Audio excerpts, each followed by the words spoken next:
एक एक वैष्णव नवनीत प्रिया जी गोपाल जी की सेवा करता था, लेकिन उसके घर में इतनी दैन्यता थी कि एक बार का भोजन ही 3 बार में पाया जाता था, दोबारा बनाने की सामग्री नहीं इकट्ठी हो पाती थी। अब उसका कोई एक मित्र आया, वो पैसे वाला, उसने आकर के उससे कहा और भाई सब ठीक? बोले हाँ सब ठीक। बोले तुम्हारा दिन सुधर गए कि नहीं? बोले अब वैसे ही है भैया, क्या करें, एक समय रोटी बनती है, उसी से शाम तक का गुजारा होता है। बोले अच्छा तुम पूजा वूजा करते हो क्या? बोले हाँ। बोले किसकी करते हो? बोले गोपाल जी, नवनीत प्रिया जी, लड्डू गोपाल, इनकी पूजा करता हूं। हंसने लगा मित्र, इनकी सेवा करते हो? अरे ये भी बेचारे जब इनको पूतना मारने आई ना, स्तनों में विष लगा के, तो ये भी नेत्र बंद करके शंकर जी से मदद मांग रहे थे कि पूतना के स्तन के विष को तुम पी जाओ। अरे जो अपनी रक्षा स्वयं नहीं कर पाते, तुम्हारी रक्षा क्या करेंगे? इनसे बड़े शंकर जी हैं, शंकर जी को लिया तुम, उनकी सेवा शुरू कर दो। अब बेचारा मरता क्या नहीं करता, सब कर लेते हैं। शंकर जी ले आया दूसरे दिन, और नवनीत प्रिया जी लड्डू गोपाल जी को दूर एक जगह टेबल पे बिठा दिया। बोले तुम्हारी सेवा अब हो गई, तुमने तो कुछ किया नहीं, अब इनकी करेंगे हम। अब शंकर जी की पूजा उसने शुरू कर दी, खूब रुद्राष्टाध्यायी से अभिषेक आदि सब करने के बाद में अगरबत्ती जला करके और त्रिपुंड लगा लिया। पहले तो उर्दपुंड लगा रहा था, अब त्रिपुंड लगा करके ओम नमः शिवाय जप करने लगा। अब जैसे ही आंख खोल के देखा तो जो उसने अगरबत्ती जलाई थी उसका धुआं उड़ करके गोपाल जी के पास जा रहा था। अब वो धुआं है, वो तो कहीं भी जा सकता है। अब जैसे ही गोपाल जी के चारों तरफ उसने धुआं देखा तो ठाकुर जी के पास जाके क्या बोलता है, इतने वर्षों से सेवा कर रहा था, तब तो मेरी नहीं सुनी, आज दूसरे किसी को ले आया तो चिढ़ के मारे उसकी अगरबत्ती भी खुद ही सूंघ रहे हो। और ठाकुर जी को बोला तुमको यहां बैठने ही नहीं दूंगा, अलमारी में बंद करूंगा। जैसे ही ठाकुर जी को इस भाव से उठाया, ठाकुर जी प्रकट हो गए वहां पर, चरणों में गिर पड़ा। बोले महाराज आपने आज तक मुझे दर्शन नहीं दिए, शंकर जी के आती दर्शन कैसे हो गए? बोले देख ये भेद बुद्धि मत रख, मुझ में शंकर जी में कोई भेद नहीं है, और शंकर जी आए इसलिए दर्शन दिए ऐसा भी नहीं है। तो बोले क्यों किए, फिर क्यों दिए दर्शन आज आपने? बोले कल तक तुझे ये नहीं लगता था कि मेरी नांग सूंघती भी है, कल तक तुझे ये नहीं लगता था कि मुझे भी जलन हो सकती है, लेकिन आज तेरे भीतर ये भाव आया कि मैं चैतन्य हूं, ये अगरबत्ती मैं भी सूंघ रहा हूं, मुझ में भी एक जलनशीलता आई है, मतलब मैं साधारण मूर्ति नहीं, मैं चैतन्य हूं। जब तेरे हृदय में ये भाव आया तो मैं पीछे क्यों हटूं, मैं भी प्रकट हो गया, मैं भी क्यों मूर्ति तक रहूं? जब तू ही मुझे इतना ऊपर पहुंचा चुका है तो मैं भी प्रकट हो गया। तो ठाकुर जी का दूसरा स्वरूप भागवत कहती है चैतन्य, उनमें सदैव वही भाव रखो, ये चैतन्य है। एक बार को मंदिर में विराज रहे ठाकुर में हमारी चैतन्यता का भाव रहता है कि नहीं ये ठाकुर जी हैं, इनके सामने बेल्ट नहीं पहननी, इनके सामने जींस नहीं पहननी, इनके सामने ऐसे नहीं जाना। लेकिन अपने घर के ठाकुर के सामने भी हम लोगों के अंदर चैतन्यता का भाव तो रहता नहीं। 2 दिन के लिए उदयपुर में महाराज किसी का ब्याह हो रहा है हमारे परिवार में, और 2 दिन के लिए जाना है पूरे घर को। 80-80 हजार रुपए के सबने कपड़े बनवाए अपने, सब लोग जाएंगे ठाकुर जी के आगे मिश्री रख जाएंगे। बोले हम तो जा रहे हैं उदयपुर, वहीं ब्याह में रहेंगे, थोड़ा आनंद करेंगे, आप मिश्री का भोग लगाओ। तुम रह लोगे 2 दिन मिश्री पे? नहीं रह सकते। सब लोग इधर देखो, सावधानी से एक बात बता रहा हूं मैं, इस बात को समझ लेना। ये 24 अवतार तो ठाकुर जी के हैं ही हैं, ये 25वां अवतार जो अर्चा अवतार है, ये ठाकुर जी ने क्यों धारण किया? हमारे घर में ठाकुर जी अपनी सेवा कराने के लिए क्यों पधारे?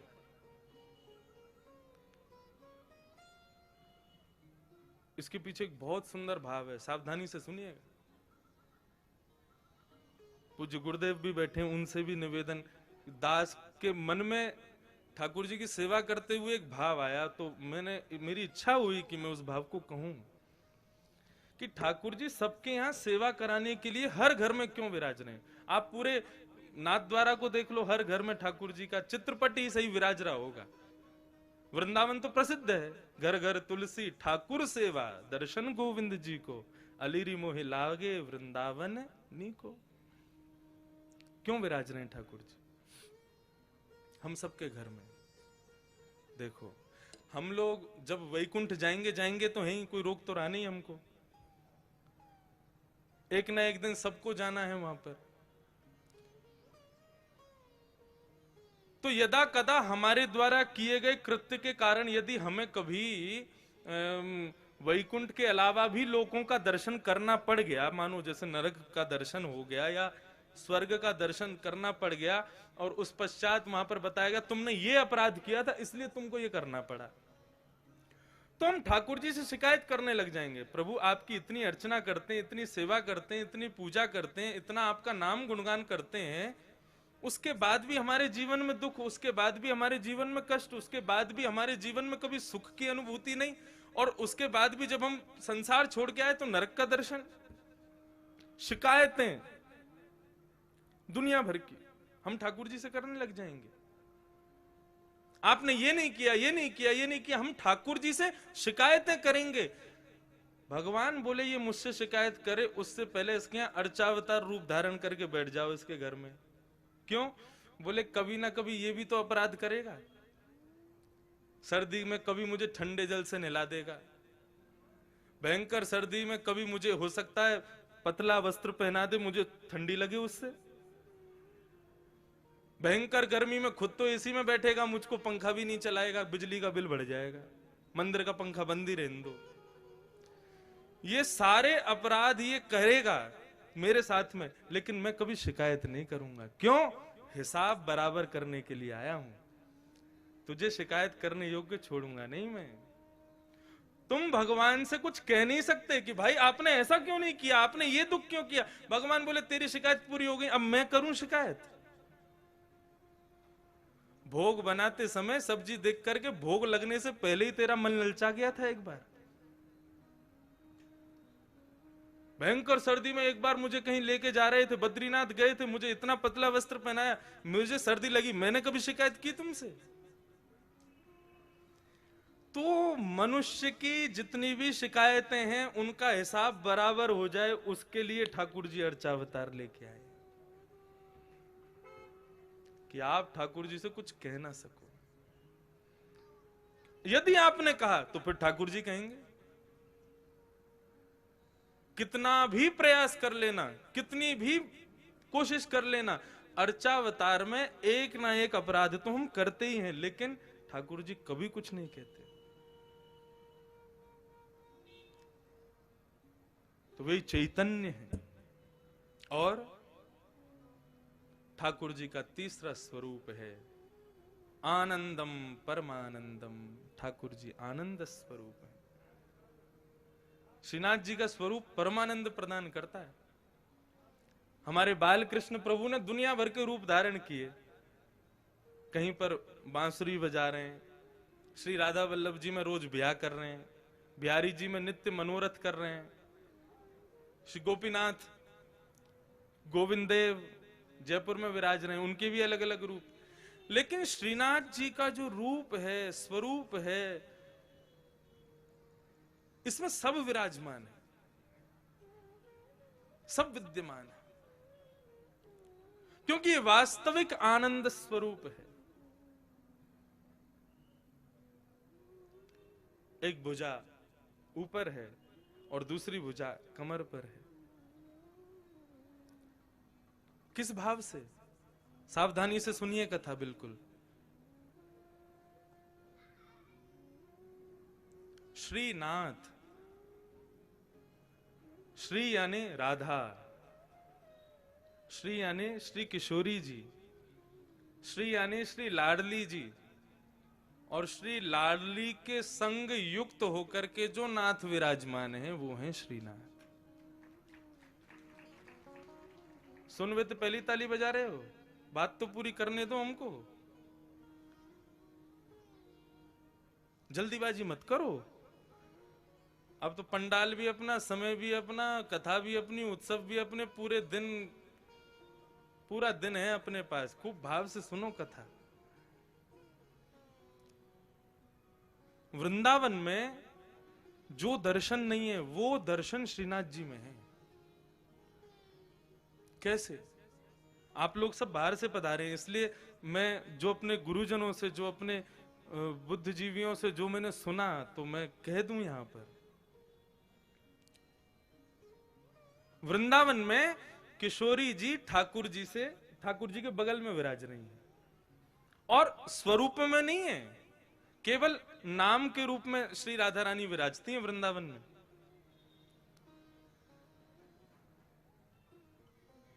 जब देखी वृषभानुजा हिय विच उठी है हुक, वंशी रह गई हाथ में फिर ना लागी फूंक। वृंदावन में श्री किशोरी जी अपना स्वरूप नहीं दिखाती। क्यों? क्योंकि एक बार ठाकुर जी मुरली का नाद कर रहे थे, तो एक मयूर मोर नृत्य करता हुआ ठाकुर जी के सामने आया और ठाकुर जी को इशारा करने लगा, चलो हम आपको किसी से मिलवाने ले चलें। भगवान बोले किससे मिलवाने ले चलो? बोले चलो तो सही। लेके गया तो एक कुंड में एक गोपी सरोवर कुंड का जल भर रही थी, तो मयूर इशारा करता है, इनको देखो, इनसे मिलवाने लाए हैं। भगवान बोले कौन है? मयूर बोला खुद ही देखो। अब ठाकुर जी खूब उमड़ घुमड़ करके वेणु बजा रहे हैं, ऐसे ऐसे तान बजामे कि भाई ये घूम के गोपी देखे तो इसका चेहरा दिखे। लेकिन वो गोपी अपने कार्य में व्यस्त थी। लेकिन जैसे ही कार्य पूरा हुआ और जैसे ही उसने गागर में जल भर के जैसे ही अपने मस्तिष्क पर धारण किया और कार्य पूरा करके जैसे ही पीछे मुड़ी ठाकुर जी की ओर देखा, तब ये पद गाया। बोले जब देखी वृषभानुजा, वो कोई गोपी नहीं है, श्री राधा रानी है। जैसे ही उनका दर्शन किया तो ठाकुर जी बंशी बजाना भूल गए। मतलब उंगलियां तो नर्तन कर रही हैं, लेकिन फूंक नहीं निकल रही हृदय से। इतनी सुंदर श्री किशोरी जी। तो जैसे ही देखा कि भैया ये वेणु, ये क्या वेणु पे केवल उंगलियां घुमा रहे हैं, बजा क्यों नहीं रहे, तब किशोरी जी को लगा अरे हमारे स्वरूप में मोहित हो गए। सो किशोरी जी ने घूंघट कर लिया। तब से आज तक श्री लाडली जी वहां घूंघट करके बैठी हैं। क्यों? बोले यहाँ पर भक्त दर्शन करने आएंगे ठाकुर जी का, और यदि मैंने घूंघट ऊपर कर लिया तो ये तो मुझे देखते रहेंगे, भक्तन ने तो देखेंगे ना। तो यहाँ हमारी श्री किशोरी जी घूंघट करके बैठी हैं। लेकिन नाथद्वारा में किशोरी जी कहाँ है? नाथद्वारा में लाडली जी कहाँ है? ये जो स्वरूप है ये श्री लाडली जी का है। एक स्वरूप नहीं है श्रीनाथ जी। ये दोनों स्वरूप जब प्रेम में उन्मुक्त होकर के एक हो गए, तब श्रीनाथ स्वरूप प्रकट हुआ। अपनी पूर्ववर्ती कथा में भी मैं बता रहा था कि जब रास करते हैं ठाकुर जी, तो दोनों के अंग का स्वरूप क्या होता है? बोले श्री किशोरी जी तो ऐसे नृत्य करती हैं, ये भाव है उनका, ये सदैव ऐसे ही नृत्य करती हैं। और श्री ठाकुर जी दोनों श्री विठलनाथ के रूप में, जैसे दोनों कमर पर हाथ रख करके और इस प्रकार से ठाकुर जी नृत्य करते हैं। कभी आप रासलीला देखो तो कान्हा मोर बन आयो, कैसे आवे? यूं ही तो आवे, अपने कंधे पे हाथ रख, अपने कमर पर हाथ लगा के। तो ठाकुर जी ज्यादातर नृत्य ऐसे ही करते हैं। अब नृत्य करना नहीं आता, नहीं करके बता देता मैं। अब भाव यही है कि बार बार ठाकुर जी नृत्य करते करते ऐसे ही हो जाते हैं, और श्री किशोरी जी ऐसे ही नृत्य करती हैं। एक दिन किशोरी जी जब नृत्य कर रही तो ठाकुर जी बोले आज तो आप बहुत ही सुंदर लग रही हो, तेरो मुख नीको कि मेरो मुख किशोरी राधे। ठाकुर जी दर्पण देखें, दर्पण में किशोरी जी, जब ठाकुर जी और किशोरी जी दोनों देखें तो ठाकुर जी कहें अच्छा लाडली जी यूं बताइयो, तुम्हारो मुख सुंदर है कि मेरो मुख सुंदर है? किशोरी जी कहें जा प्रकार से अमावस्या में पूर्णिमा को चंद्रमा खिल जाए तो पूर्णिमा के चंद्रमा को देखवे के काजे सबन की दृष्टि व काली अंधियारी को भी देखे, वैसे ही आप हो। बोले आप तो ऐसे कार्य हो, आपको कोई देखो तो चाहे ना। लेकिन हम जब गौरांगी अपनो पूर्ण रूप लेकर के आपके बगल में विराज जाए ना, तब लोग आपको देख लें हमारे मारे। ऐसा ठाकुर जी के संग विनोद करें श्री किशोरी जी। तो उस दिन ठाकुर जी बोले आज तो आप बहुत ही सुंदर लग रही हो। राधा रानी बोली हम तो सुंदर हैं ही हैं, बता का रहे। ठाकुर जी बोले लेकिन हमारी इच्छा है रे कि आप हमारे सन्निकट आ जाओ, आप हमारे नजदीक आ जाओ। किशोर जी बोली देखो ये सब सखियां नाच रही हैं, सब नृत्य कर रही हैं, सब रास कर रही हैं, अब हम इन सबन के सामने आपके समीप आमे ना तो हमको न कष्ट हो गए। सो किशोरी जी तो आमे नहीं, ठाकुर जी बार बार ऐसे नाचते नाचते उनके बगल में पहुंच जाएं कि हमारे पास आमे। लेकिन ललिता, विशाखा और श्री यमुना, इन तीनों के हृदय में यह भाव आया कि ठाकुर जी की बड़ी इच्छा है रही है श्री किशोरी जी के आलिंगन की, हृदय से लगावे की, लेकिन हम लोग उनके संकोच के मारे कर नहीं रहे।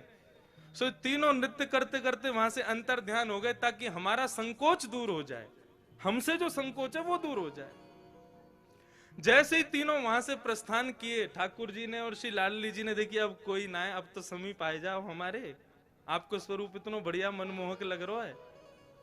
सो किशोरी जी तो ऐसे नृत्य करते करते और ठाकुर जी ऐसे नृत्य करते करते जैसे ही आकर के आलिंगन कियो है, सो आधो स्वरूप तो श्री किशोरी जी को और आधो श्री ठाकुर जी को श्रीनाथ रूप में प्रकट हो गए। बोलो श्रीनाथ प्यारे की जय। आप कभी गर्मी में यहां आना, मैंने तो अनुभव किया है, ठाकुर जी की जो उठी हुई भुजा है वो श्री राधा रानी है, और उस भुजा को जब आप देखेंगे तो उस भुजा में आपको गौर वर्ण का दर्शन होगा। अभी तो ठाकुर जी ने पूरा अंग ढका, केवल मुखमंडल दिखाते हैं, लेकिन कभी गर्मी में आप आओगे तब ठाकुर जी के श्री अंग का दर्शन कीजिएगा, आपको श्री किशोरी जी भी दिखेंगे। तो आधा भाग श्री लाडली जी हैं और आधा भाग श्री ठाकुर जी हैं, दोनों के रूप एक हुए तब श्रीनाथ प्रकट हुए। हमारे ब्रज वृंदावन में तो फिर भी राधा रानी ने थोड़ा सा दूर रह के बैठी हैं, लेकिन यहां तो एक में ही बैठी। और यहां आए कहां थे, कहां से आए, हमारे यहां से ही तो आए, हमारे ब्रज से ही तो पधारे। कल यहां पर प्रेस कॉन्फ्रेंस हो रही थी तो हमारे प्रेस के सब भाइयों ने हमसे पूछा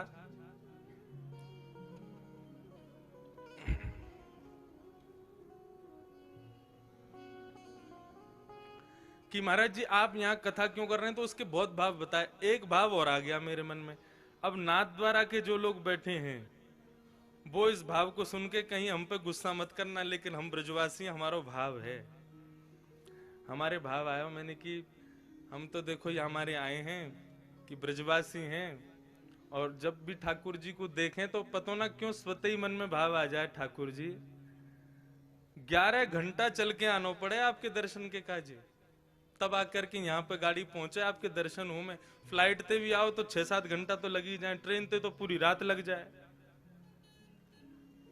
हम ब्रजवासी आपके प्राण धन है, आप ही कहो ब्रजवासी वल्लभ सदा मेरे जीवन प्राण।